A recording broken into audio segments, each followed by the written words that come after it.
My name's Glenn Hammack, and I'm here at Mecum in Chicago, Illinois. I have brought a '69 Nova that is a Yenko, and it's fully restored from head to toe, as they say, a concourse restored.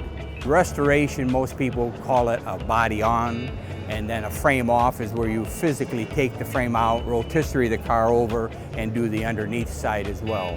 And the quality of that is where it becomes either a restored car or a concourse restored car, and that's the difference between the two.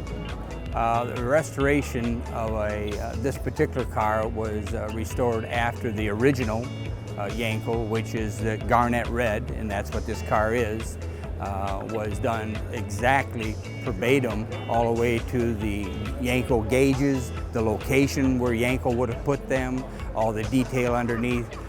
Wheels, tires, you name it, this car's got it. I've been using 303 for over 3 years now. I actually learned about the 303 from Mecum's, and to be honest with you, it's fantastic. And the product, if used properly, will do nothing but give that last little sheen to the car that everyone's looking for.